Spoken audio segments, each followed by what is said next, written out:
Hello, hello, hello. Dr. A here, attempting to bypass the foolish technology problems that we are having. Let me see if I can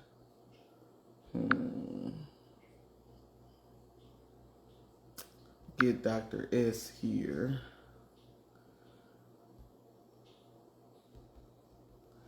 So, good evening, good evening, good evening. I am waiting for Dr. S to pop on so that I could invite her to my broadcast because as I was trying to get onto her broadcast, somebody was inviting me at the same time, and I'm like, I don't know if that was what was going on, but we are in our final installment of, I dare say, just season one of Scripted Love.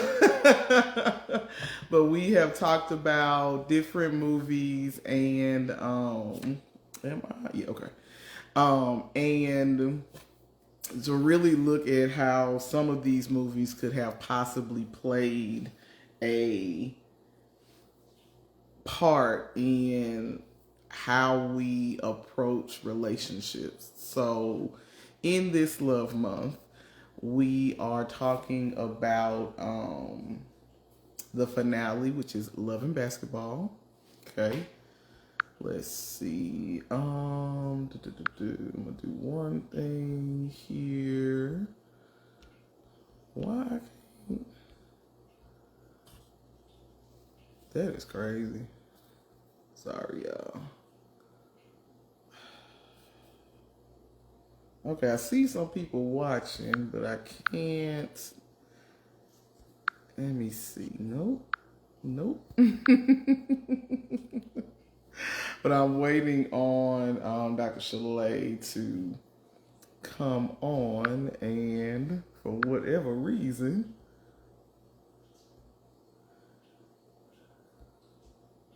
I can't even.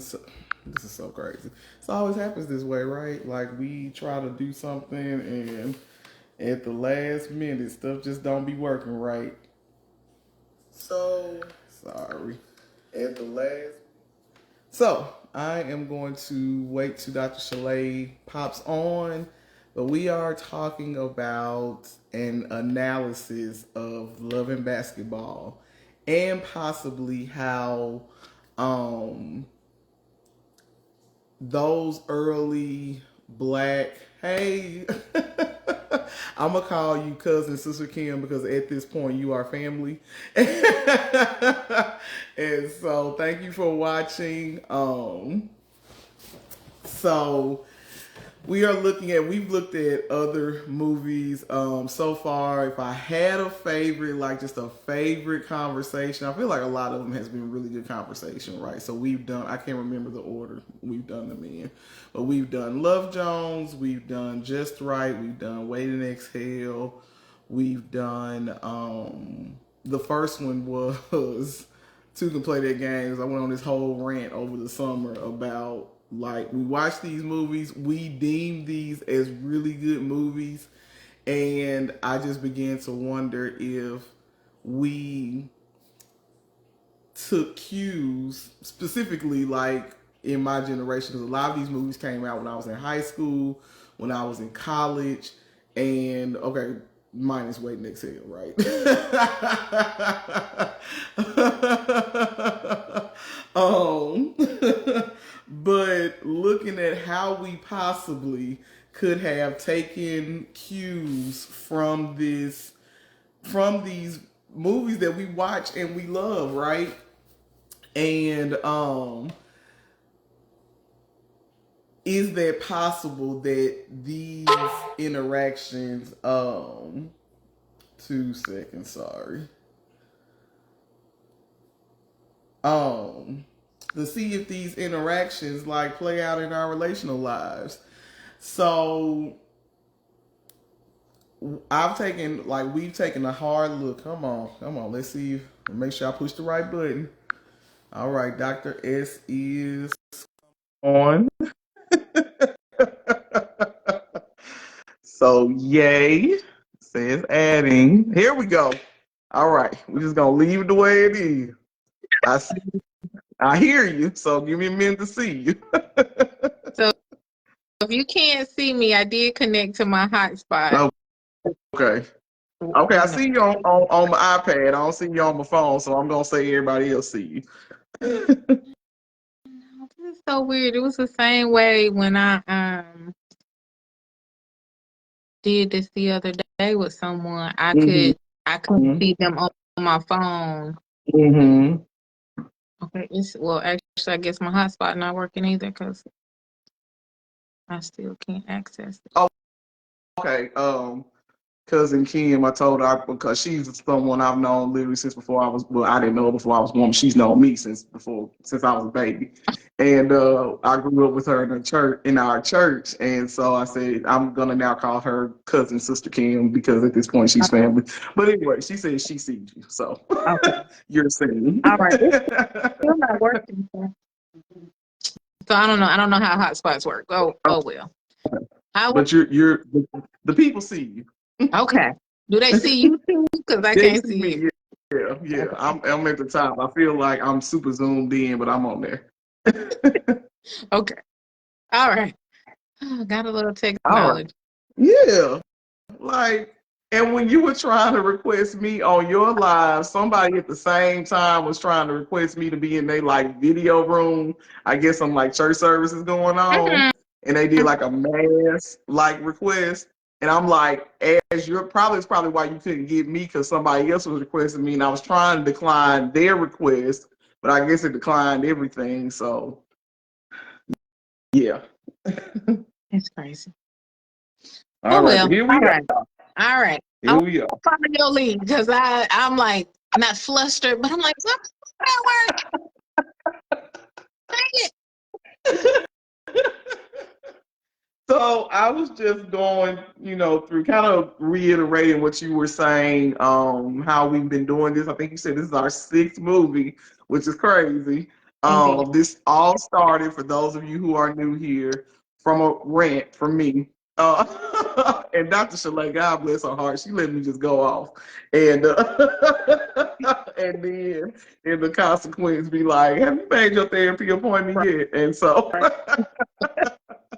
but I was watching Two Can Play That Game and relating, like we talked about, a lot of my other friends have said that was one of their favorite movies. And I really began to pay attention to some of the cues, if you will, that was given out about relationships. And I'm thinking, Dr. Sha-Lai, what I said before you came on, I was a teenager slash, freshman, sophomore in college looking at this. And Mhm. at that time, I was just beginning to date. So without having certain examples on what healthy dating looks like, I think it's possible that those of us that really tuned into these movies subconsciously, we took dating cues from them. For So sure. our last and final movie is, well, maybe not final movie, but of this go round, excuse me, is Love and Basketball. This is a favorite popular one.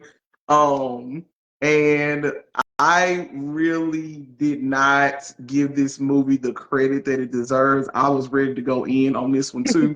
But but watching it today with a fresh set of eyes, gave me a little bit more understanding about not only how we interact in relationships, but how our upbringing, our nurturing, even our nature, if you will, and that's debatable in some circles in the psychological field, Mhm. how that has an effect on how we interact relationally. And so, real quick, not to rehash, the entire movie, those of you who have not seen it, which I don't believe is a lot of people, but we have Q and Monica, Mhm. grew up together. Monica, I think they were like 9, they were little. Monica moved into Q's neighborhood. Oh, you popped off. Well, I hope you're still there.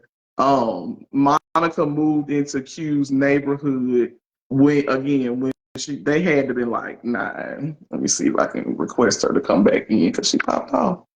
Um, and they started liking each other. Well, Monica liked him. Q acted like he ain't like her. But you really get to see how parental. So Q and his dad was an NBA player, and his mom was the wife of an NBA player. Then you have Monica, whose dad was a banker, and her mom was a stay-at-home mom. Q was the only child. Monica had an older sister. But Monica's mom had dreams of being a caterer. And I love a coming to age story. As a matter of fact, this is one of those movies I wish they would have shown. And I guess they did. They were kids and they were teenagers. What more can you see? But more of how they grew up. But they grew up, went to high school together, eventually started dating their senior year, I would say, high school, went to college together, dated. And then some things happen where Q starts to basically live out what he's grown up watching his dad do. And we'll get into that in a minute. Can I Yeah. stop I you don't want for to a go too second? much. Yeah, Can we go for it. do each kind of phase of life? Can we do Yeah, let's kind of do that. elementary, high Yep. school, college, grown? Because in the movie, because it's about basketball, they did it in quarters. Yes. Okay. Yes. All right. Yeah, let's go for it. I was giving a synopsis. I didn't want to go too deep into it, but let's back up and go for it. Okay. So this is hands down one of my all-time favorite black rom-com, black romance, whatever you want to call it, like hands down, one of my favorite. And I keep hearing that they're gonna do a part 2, like a second one. I don't know what that's gonna look like, but I hope they do it. As you mentioned, and it's so weird not being able to see you, Dr. A. It's like stressing me out. So when they were young, right, even their initial interaction, Quincy is, the little man of the neighborhood holding it down, and they're like, oh, I heard it was a girl that moved in. You know what I'm saying? Like little boys are, they not interested in the girls. And then when Monica comes up and like is balling, and his little feelings are so I'm like, let's talk about that, like how we talked about in one of the movies we watched, like physicality. And so that was one of the things I thought about rewatching this. Was like, well, where did he learn that? Like, did he? And I'm not saying he was abusive or anything like that, but just like even in his youth, the way he dealt with his frustration was not in a healthy or an appropriate way, and we see that later. But even in his youth, like, I'm frustrated because she's better than me, or at least comparable to me, and so rather than just take the L, I'm gonna lash out physically. And so I thought that was interesting. And then I also thought it was interesting just how that even the movie as a whole just talks about these like stereotypical roles and what's appropriate male and female gender roles, and how that played out, at least in the early 2000s. This came out in 2000, right? I think 2000, if not right in 2000, right after 2000. Yeah, so that was one of the first things that as I rewatched it, just how those kind of gender roles really permeated throughout the movie. So I just wanted to mention that. Yeah, and I think that just had a lot to do by what was going on in each household, right? Monica, although she was a tomboy, and her mama was at odds about it, she had this like always, and even through the movie, I have to prove myself, because when she walked on the court with the 9-year-olds, how old they were, she was like, I could beat you. Right. Like, she walked on there ready. She was ready to fight. Like, because what you was not going to do was try to play her. It already did.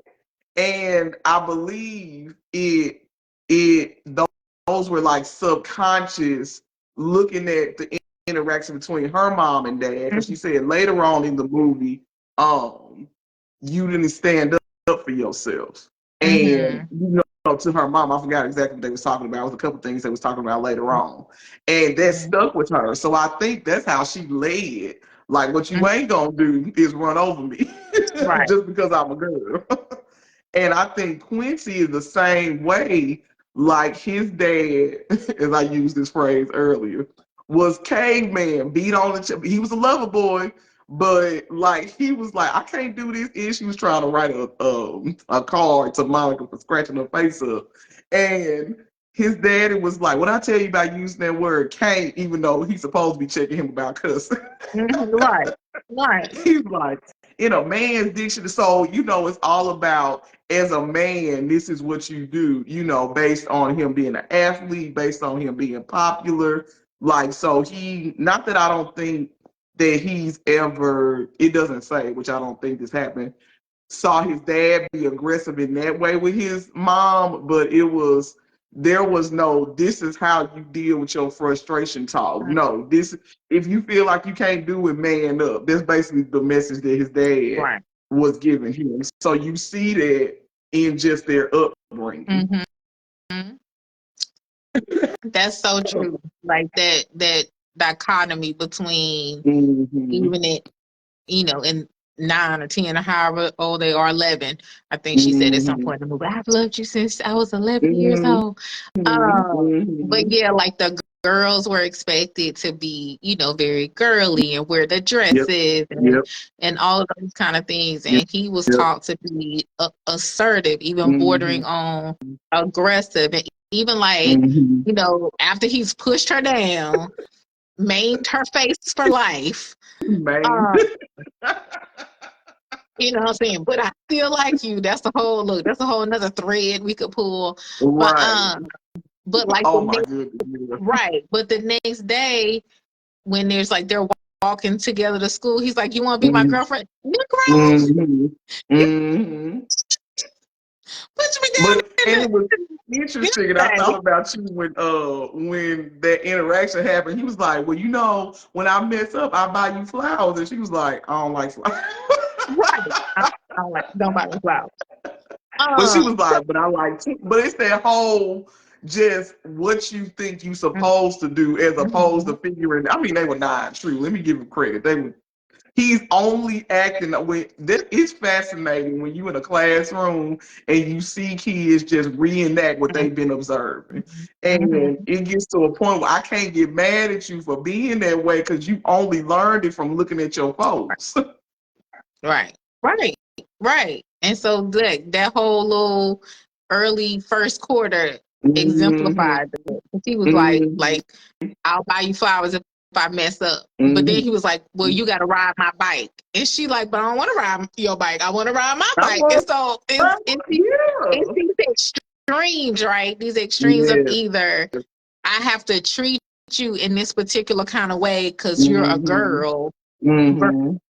Or if you're not acting like this extreme kind of way because you're a girl, then I have to go way left and be like really aggressive, assertive towards you. And so I think, as we talk about, is what you say, sister for so long, society has created an image of what we should look like in 2025. We look different, right? We look different. And so if you're watching this, especially in your, early 20s, as we talked about that, like, people watching this when they 16 versus 25 versus 40, like you looking at this like, okay, well, am I supposed to be girly? Okay, can I be athletic? How do I balance and still be respected and still get the same kind of play that the cheerleaders get? Right. So yeah, so I think just I think that part really emphasized those parental traits, and I know we're going to continue to talk about that, but just them seeing that. And I'll just throw this in too, because I did think about this. I think in every maybe not every movie, because most of them didn't have like this gross, like, this coming of age that you Yeah, they was see. But always on the you know. one hand, I do appreciate that in the movie they did show two Mm-hmm. Black couples that were Mm-hmm. married. Folks were Mm-hmm. gainfully employed. You know what I'm saying? So Mm-hmm. even though it was some contention Mm-hmm. within the marriage, they did at least show that the opposite of the stereotype that Yeah. Black families, Black two-parent families don't exist. Right. Right. They do exist. And Yes. all two-parent house, lots of people have issues. So it's not just like, because they Black, this is happening. But I did appreciate the Mm-hmm. fact that even in the midst of them trying to navigate, Monica and Quincy trying to navigate their Mm-hmm. relationship, Mm-hmm. those of us who didn't grow up in a two-parent household saw a movie where this was Mm-hmm. possible. Right. Right. So, okay, I want to say that. No, Sorry. no, I think that's good. I also looked at how Quincy, when you said that, it made me think of Quincy wanted someone who was like his mom, right? Like she was of the house, right? She depended on dad. Now, his mama wasn't weak now, but it's almost like he wanted, like Monica had almost purpose, right? She had something other than just I'm Monica. Like I'm Monica and I'm a phenomenal basketball player. Whereas, societal roles, you even see the dichotomy between the two moms. Like one is very vocal, one is very okay, honey, okay. Yeah, I think they came from Atlanta, so all that southern, Mm-hmm. sweetheart, this, and then Quincy mama, like I'm pretty sure they grew up in LA. Quincy mama, like she would fight you, like so it wasn't that he didn't want a strong woman. He wanted someone that would still be able to bend to his whim, right? Like as you see it in like just the beginning interaction between his dad and his mom. Mm-hmm. So it's like he didn't know how to handle someone who basically was like, it's not about you, right? Because Right. his mama was about his daddy. It's Right. not all about you. I have this thing I also have to put in. So he didn't know how to deal with that, especially when she was like you said, I don't ride on your bike. I got my own bike. Like what are we Right. what are we talking about? He wanted somebody to depend on, and again, he's just reenacting what he saw his parents do. That's right. That's right. It was something else that happened in the first quarter that Mm-hmm. was it crossed my mind and now it's gone. Um, Mm-hmm. maybe it'll come back. But Okay. yeah, definitely those different households and how Mm-hmm. it's important, as you think about a relationship with somebody, to have those conversations about what Mm-hmm. was your What childhood was your like. growing up What like? Like right. what? Right. How did your parents interact with one Right. another? What are your expectations of Yeah. a girlfriend, How did they boyfriend, solve fiance? conflict? What you see? Did you see furniture moving, or did you? Right. Right. Or did they go in the room and deal with it, and you still don't know how they dealt with it? They went in the room, they came out, they was cool. Right. Like, like how did those are all really important questions, though, and stuff that we don't think about. Hmm. Right, for sure. So yeah, Yeah. I think that was very interesting. Mm-hmm. And even to your point, like geographically, what Mm-hmm. are some differences that people Yeah. may have expectations? We were talking Mm-hmm. about that earlier in in a different conversation. Like, Mm-hmm. is somebody from the South and they were raised by their grandparents, and so they have a Mm-hmm. different expectation of Mm-hmm. what somebody who Mm-hmm. maybe is from, the The North city. and they was raised by a Yeah. teen mom, like, Yes. and Yes. then we try to be married Right. with no deep conversation. No, that's probably not gonna work. Or Mm-hmm. it's gonna take some work that we need Yeah. to be Yeah. prepared to Yep. do. So yeah. All right. Yeah, that's We'll good. talk All right, quarter two. about So fast forward, I'm assuming seniors in high school because they looking at getting mm-hmm. not drafted, scouted. Interestingly enough, Mm-hmm. scouted in college and drafted into the league anyway. It's different story. So they looking to get scouted, right? Monica is Monica and Q are both in like these championship games or these transitional games where scouts are there. Monica is emotional on the court. Q, he cute. Like his dad's basketball player, he has like this natural ability to just go out there and play. But I want to really talk about the dance and the differences in even before the dance. You Mm-hmm. know, Monica and Q, because they grew up together, they had this friendship. But Monica secretly had a crush on Q, right? And Q is this jock. Everybody flock to him. He not looking at Monica like he's essentially friends on Monica because that's just the girl across the street, right? So a girl like, and I've seen this before, and this may or may not have happened to me in high school, where somebody else like, hey, you know, being all chummy with you, but can you get this note to your friend? Like, Right. no, I'm not doing that. So again, it's this, you know, really like, you know, Monica got her little basketball ponytail and the other girl dress, got her hair all nicely laid, and just that dichotomy of who Q um naturally gravitated to Mm-hmm. versus, you know, Monica just kind of sitting back and like, I like you, you know. But again, she tough. She ain't gonna just come out and say it because Mm-hmm. she not gonna do it.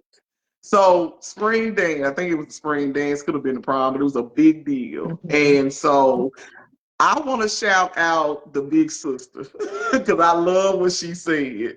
You worry about your game, I'll worry about your date. Mm-hmm. And the reason I want to shout out the big sister because Dr. Sha-Lai is, when I saw her, I'm like, oh my God, that's me and Dr. Sha-Lai. But Monica's a lot more amenable to the changes than I am sometimes. And Dr. Sha-Lai, she be so patient with me. And sometimes I don't be letting her try to get me together. That's But the big sister like was accepted, like, you know what I mean? They were like, she was like, okay, that might be your thing, but I'm gonna help mm-hmm. you, you know, because Monica didn't have that information base because she was all about basketball. Mm-hmm. So I'm gonna help you get together. I got you a date. I'm gonna, you know, do your hair and all of that. And one interesting thing before we get to the actual dance, her mom came in. Well, her sister called her mom when she was finished getting her ready, and you know, she was like, "You're beautiful," and Monica was like, "You think so?" And you see those interactions between Monica and her mom. Her mom wanting her to be more ladylike, you know, Mm-hmm. not care so much about basketball, be essentially more like her sister. And Monica, you know, could be looked at as the rebellious one. She was like, no, I'm me. Mm-hmm. And I just thought that it was interesting that that's when she got that feedback once she was dressed up. And Yeah. again, could probably, you know, push Monica more into, look, I don't care what you think, I'm gonna continue to be me, right? Mm-hmm. So I thought that was an interesting, um, again, just showing how that parental relationship can have a, impact on our relational relationships. Right. For sure. And I think that that was kind of reminiscent of Just Right. Yes. Um, Mm-hmm. before I follow up on that, I was thinking too about again this dichotomy of um what's acceptable for a young lady versus what's Mm-hmm. acceptable for a boy, Mm-hmm. and also what Mm-hmm. one thing I don't think I picked up previously, and I feel like I've seen this movie multiple times, Mm-hmm. was this contrast even within Monica, how in some ways she was super innocent. Yeah. Like she was a senior in high school, and Mm-hmm. not saying we should be out here doing all of the things, Mm-hmm. Mm-hmm. but she was so focused on ball. That was it. She wasn't dating. She wasn't Mm-hmm. being fast. She wasn't, Mm-hmm. having sex. She wasn't doing any of those things. She was just doing Mm-hmm. ball. Mm-hmm. So in some ways, she was like really naive versus, Mm-hmm. Right. or Right. not even versus, and also having this um, very kind of, outgoing, demonstrative, angry, even demeanor, on the court and in ways related to basketball. And I just thought that was really interesting as, we think about how all of us are like multidimensional and how we may need to explore some of that sometimes because I think, her mom, her sister, her dad, even, the people at her school, all they saw was basketball mom. Yes. But she had a lot of layers to her that nobody really explored. You know what I'm saying? Not even her really explored until we get to like fourth quarter conversation. And so, yeah, that stood out to me, and I don't think I ever really paid that attention before. And I think being older and having learned through my own life, just seeing that and how that can play out in relationships.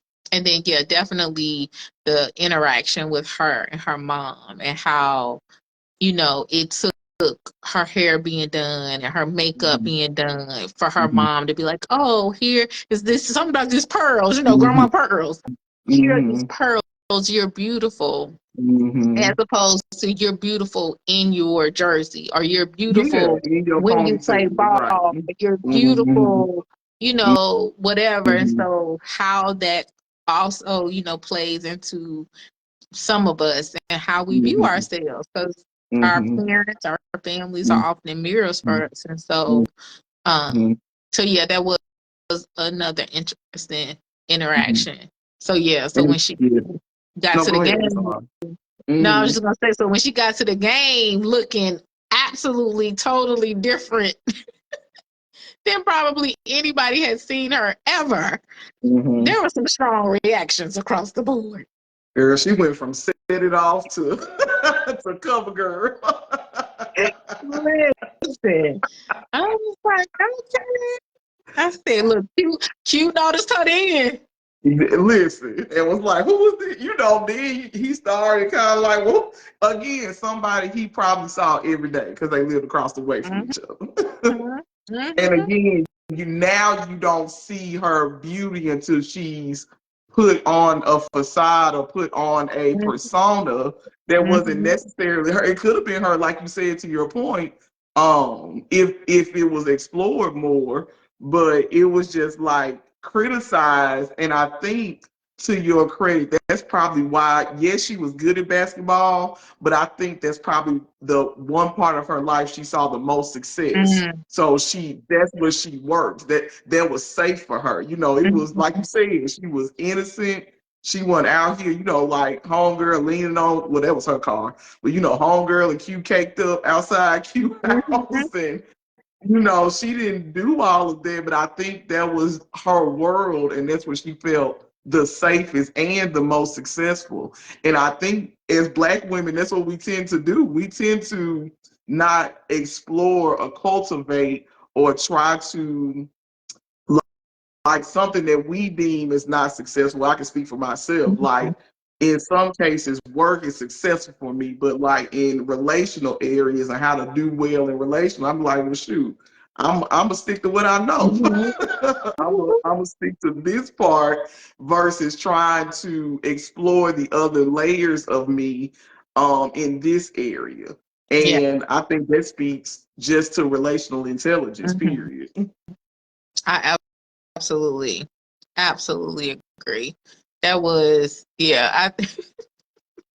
that's probably one of my favorite parts of the movie. It's just kind of like watching her see how people viewed her differently. Yeah. Because she looked different on the outside.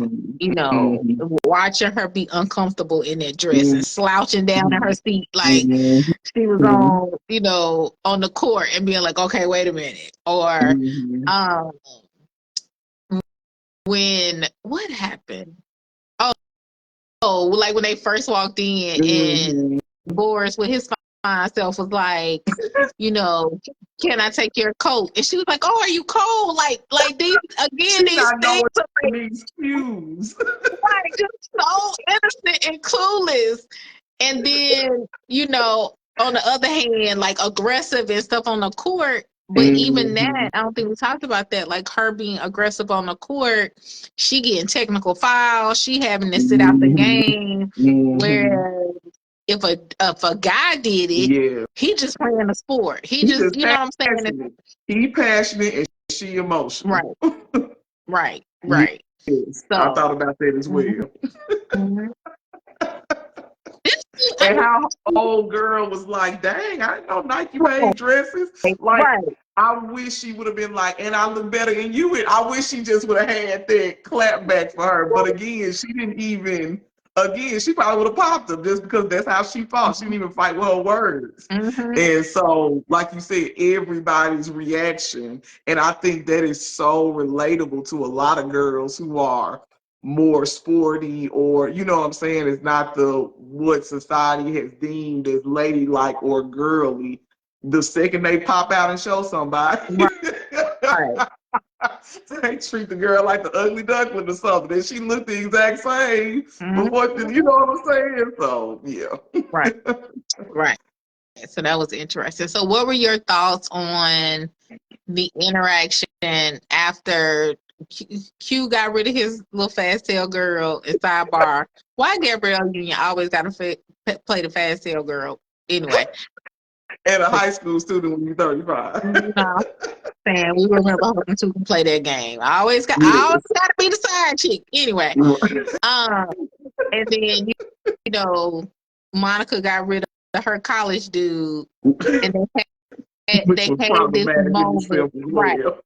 They had this moment over Monica getting into USC.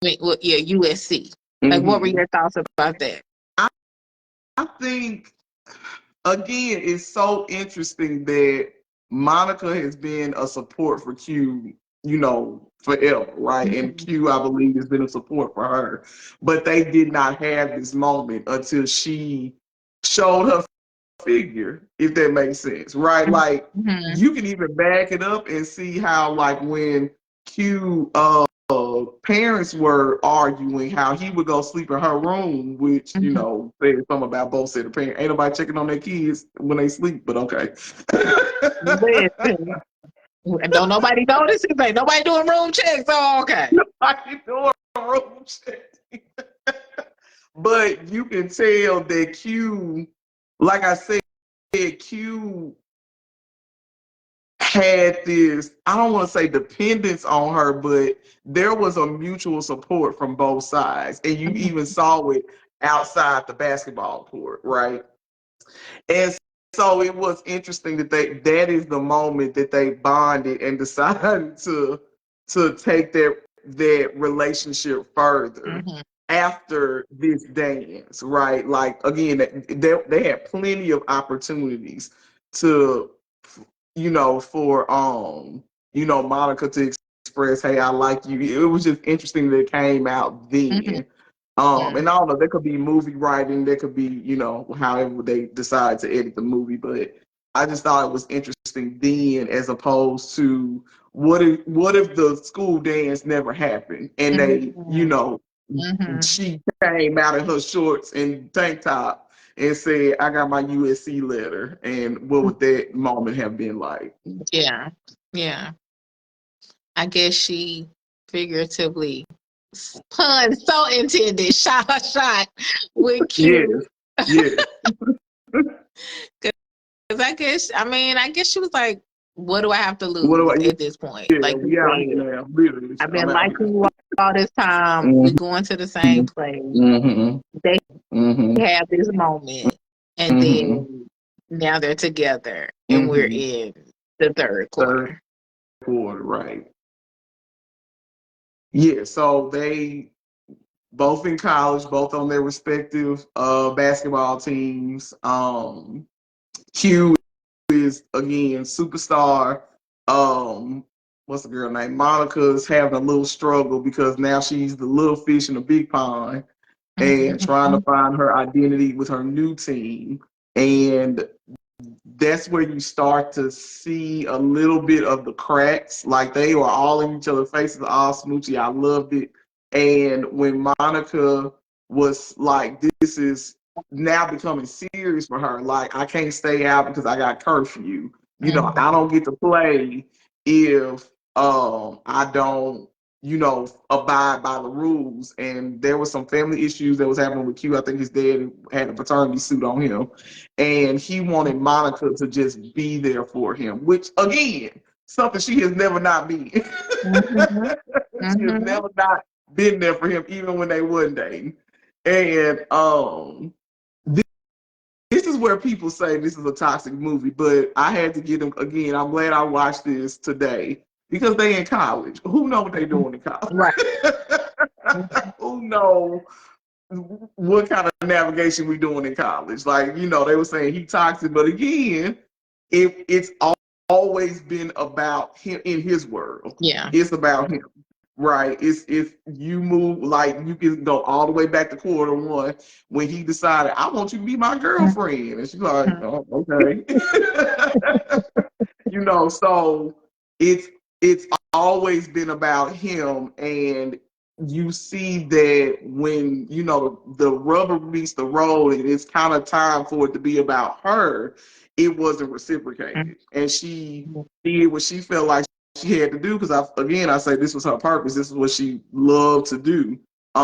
It became a problem. He started having a wandering eye because of the one time that she wasn't there for him. And even she was like, hey, we can still talk. Call me when you get in your room or whatever. I'll stay up. But he wanted her to basically pick him over basketball, which is really what it was. Right. Oh, look, my internet's finally working, so I can pull you up so I can see you. Okay. But yeah, so I think so that's an interesting point where you were talking about, you know, people saying this movie had some toxic traits. And maybe it did, I don't know, maybe at some point I said that. But you're right. These folks were 18 years old. They were freshmen in college. And yeah, at 18, what no We nothing. don't know nothing. Okay. And so for him, he is a child. Like chronologically, and then also probably emotionally, and as we said, based on the experience he had seeing his parents, he's like, I'm having a hard time, I need you. And to your point, she has likely never, we're making this assumption, but probably never not been there for him because she loved him. And so he did not have the emotional strength, as you said, to be able to be like, you know what, you have been here for me 99 times. And this one time that you can't be here for me, I'm going to figure out how to navigate it, as opposed to getting upset, shutting down, you know, not being able to communicate effectively. And again, he's 18. Like, in retrospect, you know, and I give kudos to Monica, because Monica was like, look here, Negro. I love you, and this is my scholarship. Yes. This is my, you know, career trajectory. This is what I have lived and breathed for the last 18 years. And you want me to break curfew because you say? And I get it. I'm gonna shift just a little bit, because I know sometimes, you know, there are these conversations about women don't give men the space to be vulnerable, or when they are vulnerable, we don't support them like they would like to be supported. And I'm sure there are all kind of, you know, nuances to that. This is one of those examples where she was being supportive, but no one should expect anyone to not be themselves or take care of themselves and then say, you're not supporting me. Mm-hmm. Does that make sense what I'm trying to say? No, yeah, Like, no, you know what I'm yeah. saying? So as we think about, adult relationships now, Mm-hmm. like if I am 95% of the time available for you and this Mm-hmm. one time, then please don't then say, you're never there Mm-hmm. for me. Mm-hmm. This is why I'm not vulnerable. No, no, no, no, no. Mm-hmm. Let's look at the Mm-hmm. full picture. I Mm-hmm. understand that in this moment, you wish I could do X, Y, and Z. I can't do Mm-hmm. that right now. What I can Right. do is tomorrow after Mm-hmm. practice, we can hang out all day until 10. To But right perfect. now, right, you know what I'm saying? But right now, Yeah. because I love you, Mm-hmm. I'm doing what I can. And because you love me, you Mm-hmm. understand that I need to Mm-hmm. go. You know what I'm saying? Right. But again, that's Right. that's a lot of conversation for But 18. I'm talking about people who, 18, right. 30, Look, 35, 40 look. to Some be people, it's a lot of conversation for 35 because right, they still. right, right. But again, looking at this, to your point, it makes me wonder because let's just say I wasn't 18, I was 16 when this movie came out, right?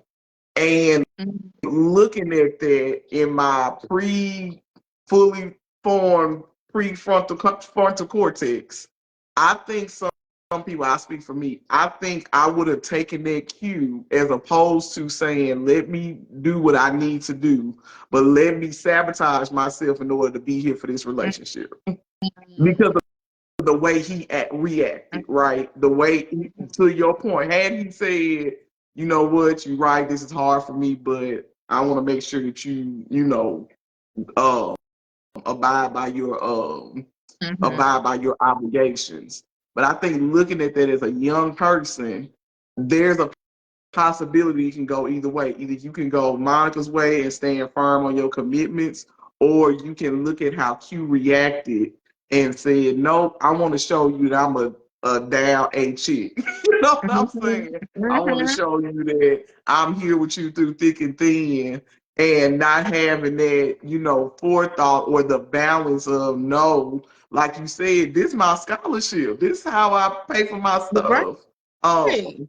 And as an 18-year-old, I feel like sometimes it would be the former of Mhm. no, I'm because like you said, the other messages that we're getting, women don't allow men to be themselves and all of these things, and do whatever you need to do to keep your Mhm. man, even if that means sabotage yourself.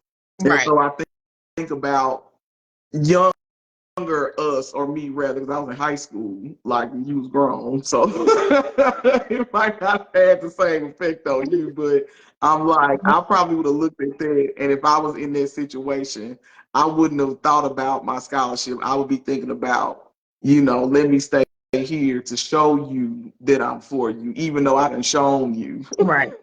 Right. before Right. we signed. You know what I'm saying? I absolutely know what you're saying. And like Miss Kim said, 18 is a critical phase Mm-hmm. in one's Mm-hmm. life. Young adults are at a crossroad, just entering life and making that Mm-hmm. choice between a dream and flesh can be heavy. Mm-hmm. That's why mother-daughter relationships are critical. Know your Mm-hmm. boundaries and stand on business. And that's right. Mhm. You know what I'm saying? Mhm. I think and that may even have played a part in why Monica did while she Mhm. was able, like all her life, she had been holding her boundaries. As you said, Mhm. Dr. A, having seen her mom let down. Mhm. Like she said, like, when they had just moved and her mom was Mhm. like, oh, I'm faint, I'm tired, I'm gonna go lay Mhm. down. And then the daddy was like, iron both shirts Yeah. just to be on the safe side. And Yeah. she's like, Yeah. okay, no, Negro, you iron your own shirts. I iron them tomorrow. Or, quitting her catering business or whatever the Mhm. case may be. And so I think Mhm. that had, An effect ingrained in her, on like, her. right, like Mhm. I gotta do what I need to do to take care of me. And I think, Yeah. yeah, I'm with you. I probably would have been the one missing curfew for some little Mhm. raggedy boy. So I appreciate Monica. I appreciate Yeah. that character to be like, it pains me to do this, but this is what I Mhm. got to do to Mhm. take care of me. And then to Mhm. turn around and see Q, who is mad at his daddy, but then gonna act the exact same way because you upset with mom. Yep. That's why I said we could do a whole nother live on just the parental relationships and their effect on their children in this movie. That's why I said I wasn't ready to like dump this whole movie and poo on it. At first I was, but Yeah. but seeing it, and it's just so interesting, like how he's so upset at his dad for stepping out on his mama. He went and did the exact same thing without a forethought. I mean, his level of petty. I'm at the you know I'm at the party. You talking to this girl. That's first off. And then you want me to leave after I just won the championship. You want me to leave the party because I just won the championship and celebrate with me. You drunk, you hitting on this girl, and then I come to your room and you, hey babe, What? Hey babe, yeah. The chick on her way to the. I said that. Okay, that the movie would have ended right I there. have said before, if some brothers, excuse me, don't have nothing else, they got the audacity. You want to come with us? You want to come with us? Girl, that's when I wanted Monica to revert back to 9 and just start popping people. Because what are we doing? And even then, I thought it was interesting going back to what you said in quarter 2, how she didn't know how to navigate that. Right. Like, even with her, like, yeah, she saw her mom and dad, you know, like how her dad interacted with her mom, but she didn't see nobody have to recover with, you know, stepping out on her. So it was interesting. So stemming off of that, when they meet, I guess, outside her dorm, she was like, well, if we gonna be together, I gotta be able to trust you. And he like, who said I want us to be together? Like he well, she should have been the one ending it. He ended it. She like, no, you need to respect me, and I should be able to trust you. So Right. yeah. I just took her to McDonald's. I don't care where you took her. Sir, on so many levels, you wrong and disrespectful, and I need you to take accountability. I need you to take accountability for your actions. I just got a lot going on, and okay, you can have a lot going on and act like you got some sense. You can have a lot going on and respect me. You can have a lot going on and remember the 7 years of friendship that we had. You know what I'm saying? Like I'm not saying you don't have a lot going on. I'm not saying I'm not negating that at all. what I'm saying is in a relationship, theoretically, whether we 18, 28, 58, we should have healthy conversations. And then not only did he blow up, like you talked about, this level of self-sabotage. So you are blowing up this relationship that you had with this person who has been your friend. Y'all have this bond, y'all have this foundation. Right. Make some hot fries. But you're willing to blow that up because you're upset with your father. And you're willing to blow up your collegiate career. Now, you might be mad with your daddy, but your daddy was like, stay in college. Get your degree. You mad at your daddy, he's taking it out on you. What's the saying? You're going to cut off your nose and spite your face. Spite your face. So you gonna just do everything against, even though like it's interesting that yes, his dad did not do what he was supposed to do in relationally with his mother, but his dad was always saying, get your education. So because you mad at your dad, you finna throw out the good advice that he was trying to tell you because he had already walked that path or was walking it or whatever. And but yeah, I didn't even think about that. I knew he was like, I'm going pro, but I did not tie it to. I remember when he told his dad got upset and was like, I told you to stay in school, but it didn't click in my head until you just said it that he was doing it because he was mad at his dad. Doing that because he was like, you trying to tell you as a parent now, those of you probably have heard it, you may have said it. Do as I say, not as I do. But kids don't do that. You can't tell me one thing and then do another, but expect me to do the say part, but not follow the do part. And so to Q's, defense, his dad is like, stay in school, do it this way, blah, blah, blah, blah. But Q was like, okay, but you hot in the pants, you doing what you want to do, you blah, blah, blah, but you trying to tell me. And so I just tagged Danica because we've had this running conversation about, is experience the best teacher? And I am of the belief, because I got some years under my belt, that it's not.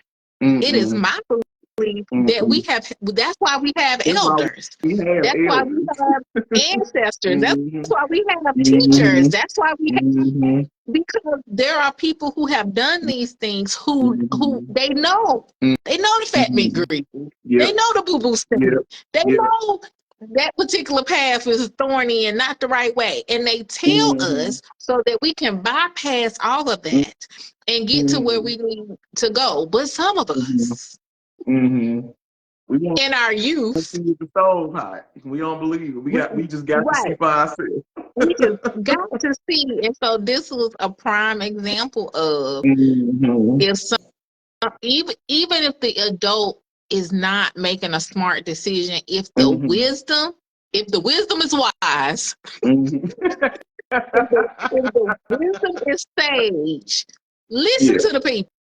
You might not understand it in that moment. But if they're not telling you wrong, listen. I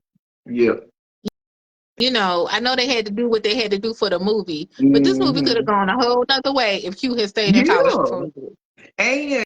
And he didn't like where Monica did, Monica felt like she always felt like she had to prove herself. It just became natural for Quincy. And I think it's Q. And he thought, okay, I'm just gonna go to the league and boom, I'm Kobe. No, nigga, you gotta go through the same steps collegiately and academically. And also, kind of on the side thing with Q's development, where Monica was innocent, he was exposed to way too much.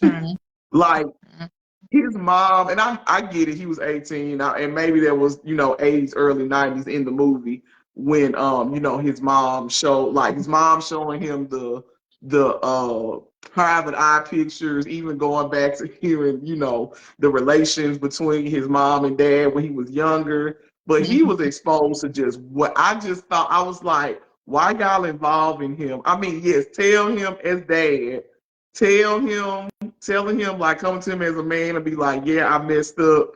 But I just thought they involved him. He just knew way too much about what was going on with them.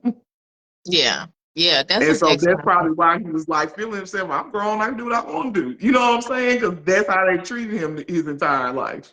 That is so true. That's so true. So even back to your earlier comment, when they were, 11 in quarter one, and he was like, I can't do this, SHIT. The daddy didn't correct him because he cursed. He corrected him because he said can't. So like you're saying, they gave him this space to believe that he was more mature than he really was. And so, fast forward to these conversations, and I think the only reason why his mama showed him, because she initially hid the pictures when he was in, was because he was defending the dad. Mom, you gonna believe this trick over dad? Da, da, da. She was like, "Oh, I got your defense. Mm-hmm. Mm-hmm. Here go these pictures." You know what I'm saying? And so, Mm-hmm. but it's like if you expose them, Mm-hmm. even indirectly, at some point it's gonna blow up in your face, and that's exactly Yeah. what happened. It blew Yeah. up in his face. Like Yep. you came to me, Dad, and gave Mm-hmm. me a half of the story as opposed to just Mm-hmm. me honest. Yeah. I look stupid because I'm Mm-hmm. defending you, Mm-hmm. and that could be a part of it too. So not only did you do it, Dad, I believed Mm-hmm. you when you said you didn't do it, and Mm-hmm. now I Mm-hmm. see you did do it, in black Mm-hmm. and white. Miss me with that. And Yeah. even that relationship. So now you've severed this relationship with one of your parents that you were like that was his hero. That's His all he wanted to idol. be with his dad. Yeah. That is all he wanted to be. He wanted to be his dad's number. He wanted to play with the same team. Like, that's all he wanted to do was be the man that his dad was. Right. Right. Right. So so then this leads to oh, thank you, Miss Kim, for hanging out. Um he wanted to, like you said, following his footsteps. So then he Mm-hmm. goes to the Mm-hmm. NBA, Mm-hmm. gets hurt. Mm-hmm. He I ain't gonna say he was a scrub, but he he a bench warmer. He He wasn't gets as hurt. prepared as he thought he was because Right. he ain't go through the proper channels in college. He gets hurt. And again, we see this dichotomy of or this Mm-hmm. contrast of Mm-hmm. he rushes to the NBA and Mm-hmm. isn't successful. Mm-hmm. And Monica's doing great collegiately and Mm-hmm. then goes to play overseas and is Mm-hmm. doing great and winning championships. Mm-hmm. So it's like the roles have reversed, right? Because he was Yes, on yes. fire in college. Mm-hmm. I mean, in high school, Mm-hmm. and she was barely getting noticed. And then Mm-hmm. she was on fire in college, Mm-hmm. and then playing at a level that at the Mm-hmm. time was comparable to a certain Yes. extent, Yes. the NBA. So then we Mm-hmm. jump into fourth Yeah. quarter. What are your thoughts on that?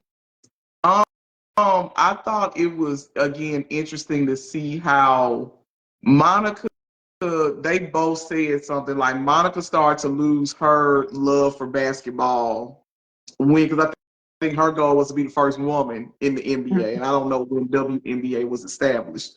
But that was her goal, and it wasn't, getting there. Mm-hmm. And so Q didn't start to when she said that he was like, "Oh, what you mean? Still being cocky. Like, what you mean? You just tore your ACL, and so it started to wane for him when it didn't come as easily. To your point, it didn't come as easily for him at that professional level.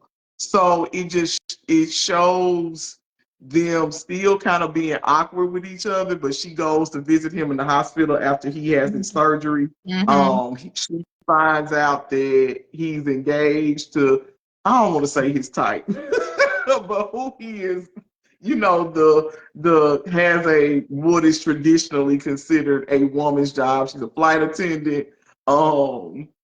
Still, kind of going through the motions to follow, even as much as he resented his dad, to follow in his dad's footsteps. Mm-hmm. It's dealing with how he dealt with relationships. Right. She still held the candles for him, or held a place in her heart for him, even Mm-hmm. after what happened in college. They grew up. They both, go their way in life. This is when this is the part that I remember that kind of, I don't want to say triggered me, but I'm like, he made his choice, right? And this Yeah. is in the fourth quarter when the controversial the controversial line, "I'll play you for your heart," that set everybody off. Some people look at that and like, "Oh, that's so sweet." Some people look at that, why do we like that, right? Right. But my thoughts were, even after that, like he had made his choice. Mhm. And her mom put the bug in her ear and was like, listen, the one thing I've envied about you is that you were always a fighter. And she said, I think that you are better for Quincy than the girl, I don't even remember the girl name, Tyra Banks, whatever her name was. Mhm. And I thought that was interesting because it took one word from her mom, who she has been wanting acceptance from all of her Mhm. life, to get her to essentially fight for her man. Me? You made your choice. I may be better for him, but he gonna propose his woman. They literally about to get married like in a week. In 2 weeks. Yeah. So that's kind of my thoughts on that.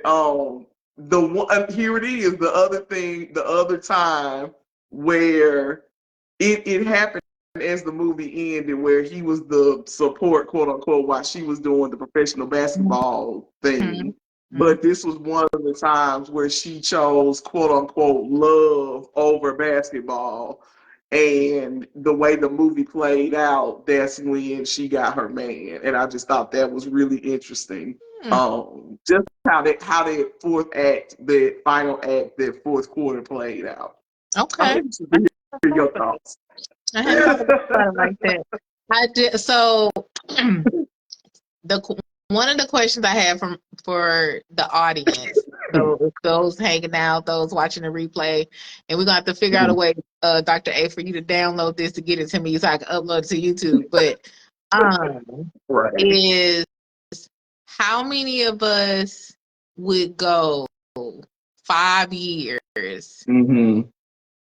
not dating the person that you love and then be able to just kind of get back into it? Because that's Mm-hmm. essentially what happened, right? They Mm-hmm.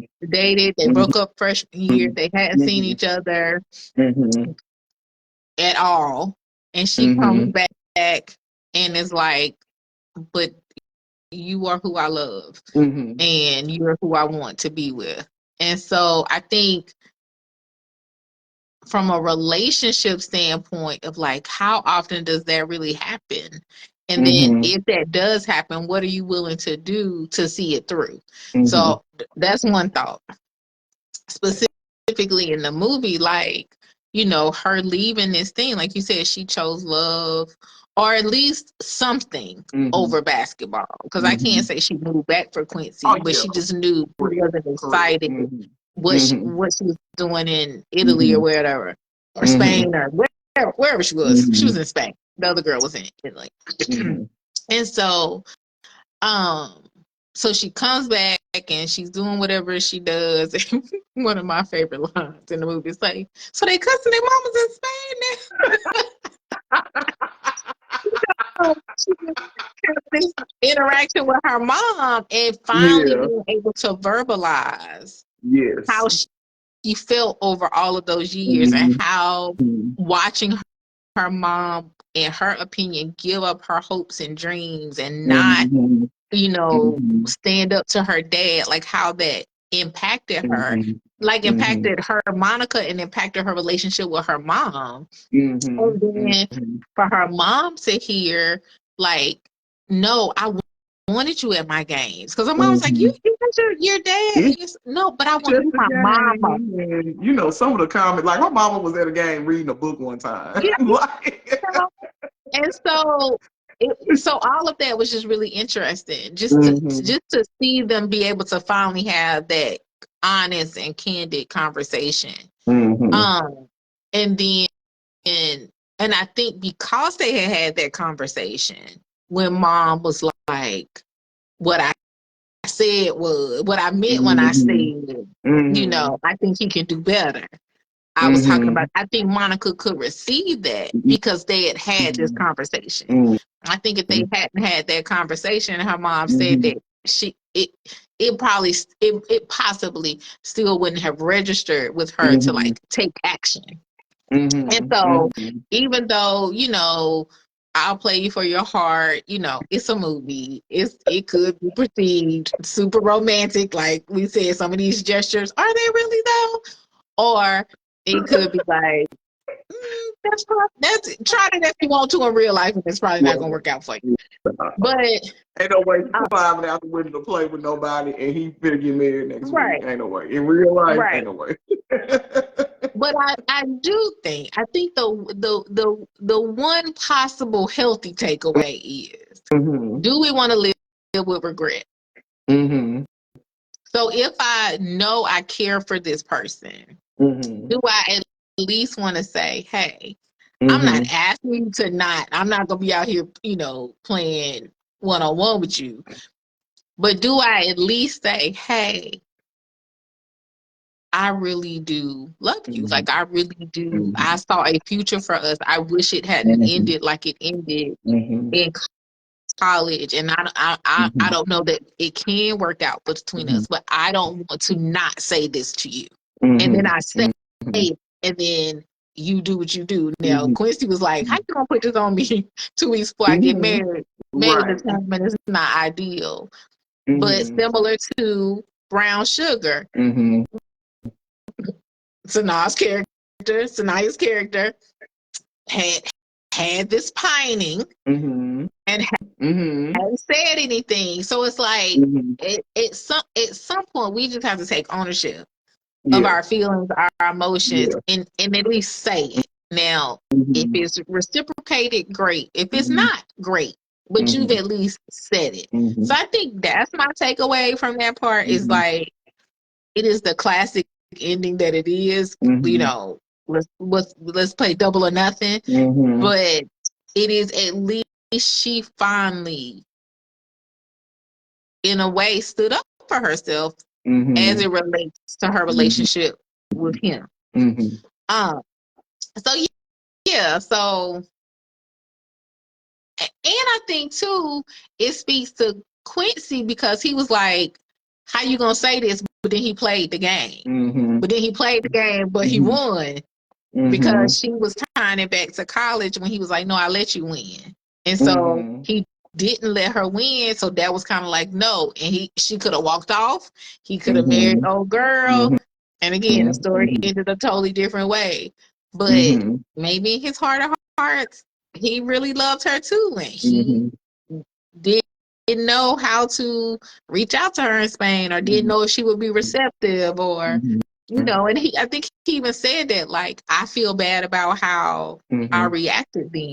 And now this is 5 years later, so they 22, 23. So everybody kind of grew up a little bit, and now they're trying to figure it out. So I don't know. It's still in my top 3 for sure.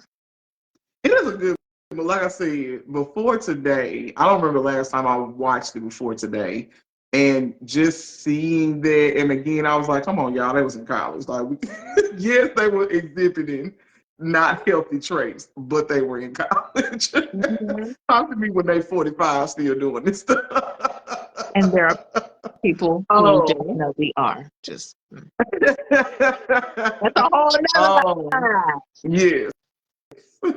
I think, and to something that you say to me a lot, when you say things like that, don't have the expectation that it's going to turn the person's heart, right? It's just about you getting out what you need to get out, right? Because easily we can walk into a conversation like that and thinking, oh, I'm going to profess my love for him, and then he going to break up with homegirl because he realized he loved me too. Like, go to it with the understanding that I'm just not going to live with this, unsaid, right?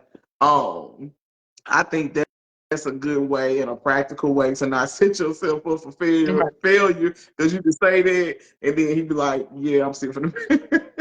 And you go in with this mindset, it's like, yeah, I'm still finna marry old girl.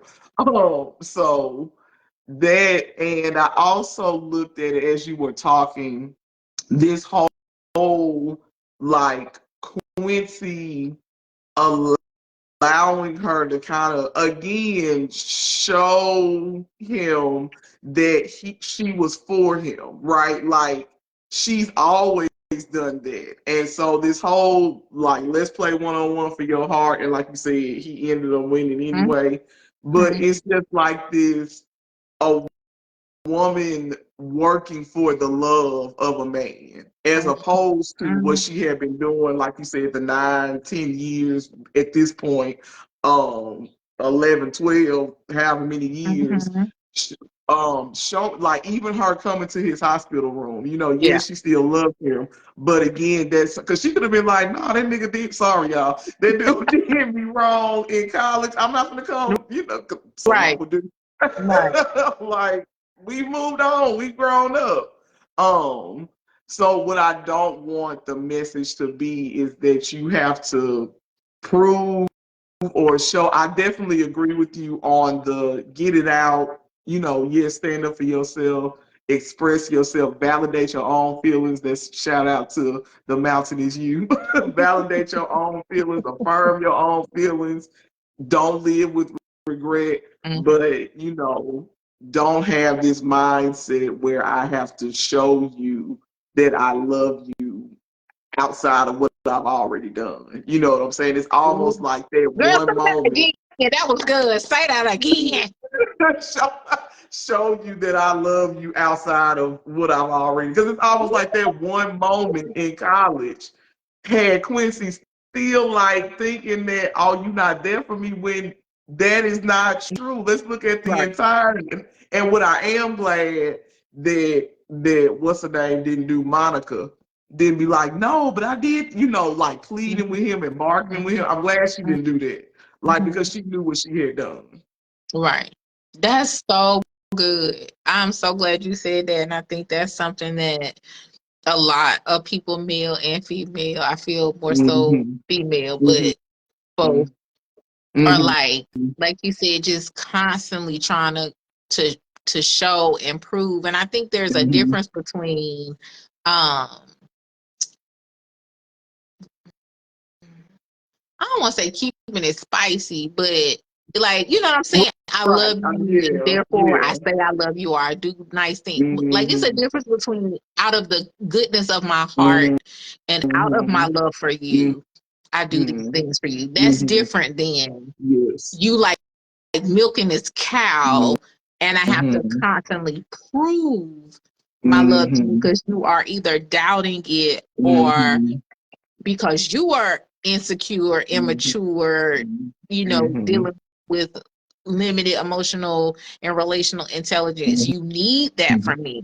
I think that's very, very different. And so I'm glad you mentioned that because yeah, it was like I gotta prove to you that I love you. If me pining away for you for the past 10 years, if me letting you sleep on my bed when your parents are doing whatever, if me supporting you at every game and da da da da, if me coming to your if you not reading between, if you not seeing the signs, ain't nothing else I can do. Ain't nothing else I could do. You not looking. You not ain't looking. You ain't trying to look. You want it to look a certain way, and and again, you know what I mean. So again, like you said, having that emotional intelligence to be aware, be self-aware. Like, let me look at this as a whole in totality versus this one isolated. And again, he was mad at his daddy, and he put that. I mean, he put it on his daddy, but he put that on her too. You know what I'm saying? Like, just like his daddy was supposed to be his daddy, he looking at her like, oh, you supposed to basically do me like have this unconditional no, like she a whole other person. Your daddy's the only one that's responsible for you and accountable for you and all of these things. And so that was the one, but that's why I was gonna like blow up the whole movie. I'm glad I took time to watch it because I think it was so well done how it showed parental guidance and how that affected how they interacted with each other. Right. That's very, very true. Because I'm curious, other than her dad, Monica's dad, coming to the games and the one conversation they had after she got in trouble at the one game before the championship game, like what were her interactions like with her dad? What, in the same way that she made assumptions about her mom based on what Mm-hmm. she saw. What kind of assumptions was she making about her dad? That's And good. and while she was being like, I watched my mama Mm-hmm. kind of cave in, so I don't want to do that. Mm-hmm. In a lot of ways, she still caved Yes. in her own way with Yep. Quincy. You know, Mm-hmm. she still acquiesced to him Yep. in a lot of ways. And Mm-hmm. so, you know, while she still was, you know, strong black woman, she also Mm-hmm. was like, you know, allowing some things like you were saying when she saw the girl at the room. I'm sorry, I would have popped up upside it. You know what I'm saying? And I know it's not the girl's fault. That's not what I'm saying. But just like she didn't in that moment Stand up. when, you know, this kind of Mm-hmm. quote unquote justified Mm-hmm. anger, righteous anger would have Mm-hmm. been appropriate. She was like, no, I'll leave. That Mm-hmm. was an acquiesce. Mm-hmm. You know what Mm-hmm. I'm saying? So yeah. So yeah. And I So also, I couldn't remember exactly the point I was thinking about, but one point we see how her dad allowed her to be her. mhm. And I think that's what she wanted from Quincy too. Like she Mhm. wanted Quincy to like her dad support, bought the camcorder, supported her in her basketball, ambitions. And I think she was looking for that from Quincy, especially in the curfew scene. Mhm. And I want to say, like, looking at how her dad, like you said, related to her mom as far as, and he was never like, this was just the roles that they played. He was never like, talk well, at least on camera, he didn't. Talking to her crazy or anything like that. He was Mhm. like, hey, why don't you just, iron both the shirts? And she just kind of accepted it or whatever. She was determined to not do that, but I think in how when they got into it about the girl, it wasn't no we finna break up. It was we need to figure this out, but I need to be able to trust Right. you. So again, that acceptance of not the best behavior from a man towards a woman. Right. Her mind didn't go straight to break up. Her mind was we stay together because that's what she saw. Mm. That's good. That's good. And even like as we were talking about that, like even when they came out of class and the girls came Mm-hmm. up to him and was like Mm-hmm. flirting with him in front of her. Like Mm-hmm. even that just these real inappropriate Mm-hmm. or lack Mm-hmm. thereof of boundaries Mm-hmm. that he Mm-hmm. had because he's this Yep. basketball star. Yep. So even that, like you said, kind of mimicking his dad Mm-hmm. and being okay with these Mm-hmm. groupies instead of it Mm-hmm. being a hard stop. This my girl, and I'm with Mm-hmm. my girl, and you gonna respect Yeah. my girl, especially Yeah. when she right here beside me. Yep. You know, Yep. so just seeing that and having that understanding as far as like if I was watching this in college, like Mm-hmm. how would my mind have been as Mm-hmm. far as like when I think about athletes Mm-hmm. when I was in college, and I'm Mm-hmm. sure you got stories too. Like Mm-hmm. that's just cool. That's just what they do. We don't. It's like Mm-hmm. these different rules or whatever Mm-hmm. for them, and you watching this thinking like, oh, well, if it's okay in the movies, it must Mm-hmm. be okay, or I Mm-hmm. should at least expect it because this is Mm-hmm. what they're demonstrating Mm-hmm. in the movies, as opposed to these healthy relational Yeah. boundaries. Where if you're in a relationship with the athlete or not an athlete, what you gonna do Mm-hmm. is respect me Right. and Right. let these chicks know, Mm-hmm. that you in a relationship. So yeah, Mm-hmm. yeah, this definitely a good movie. I feel like all of the movies we've had really good Mm-hmm. discussion. Mm-hmm. This movie is a lot more layered Yeah. than it Yeah. probably originally. Maybe it's always been layered, but Mm-hmm. because again we've aged and lived Mm-hmm. life, Mm-hmm. we can see the layers Mm-hmm. a little bit better. Definitely.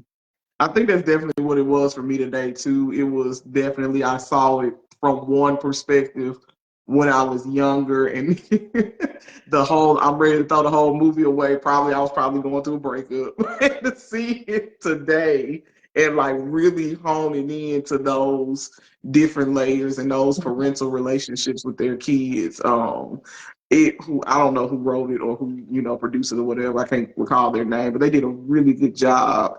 I And think yes, it this was. was say it again. No, I was gonna look up Oh, who okay. wrote. Because I think it was Um. Gina. I don't know if it was Gina by the Mm, interesting last name. Yeah, it was mm. Gina Prince Oh, by the Wood. okay. Okay. Yeah, that was her directorial debut. Interesting. Yeah, she did a like it just had so much depth to it. Then and with it having these interactions specifically within the Black community, like you saw that was her aim to display that. Mm-hmm. So yeah, this was a good one. It was a good. So as I Googled it, it's like Love and Basketball explores themes of female empowerment, Hmm. self-belief, and the balance between love and career. The movie Mm, also reflects on gender roles and hmm, how parents influence hmm, their children's choices. hmm. Look at us. Look at us tapping in. Right. No, this was good. This was so good. Thank y'all for hanging out and just pretty much being a fly on the wall to like our regular conversation. This is Definitely. literally what we be talking about on a All Tuesday. of the time. All the time. For sure. So we had said, and I don't know why, I think we just kind of arbitrarily picked Hmm. 6 months or six Hmm. movies or whatever. Hmm. Um, Hmm. but if people watching the replay, people watching this, Hmm. can upload it to YouTube. If there are other movies that Hmm. you would like us to talk about, like let us know. I was thinking as I was laying in the bed the other day, like we could do some some men centered movies. So Hmm. like The Wood Hmm. or The Best Brothers or man. The Best Hmm. Man or you know Hmm. what I'm saying? So like we got options. That's nice. Um That's a good idea. I like that. I like that. But men's out there, we need your input. we do. We do. We need your input. So if you are interested in being a guest, is really word of mouth. Is really Dr. S's show. But if you are interested in being a guest on this series about scripted love, we not on here trying to speak for men. We understand they have a perspective that we don't have, and we would love if you would come on and like just be on these discussions with us because number one, we can learn a lot Mhm. from what you have to say.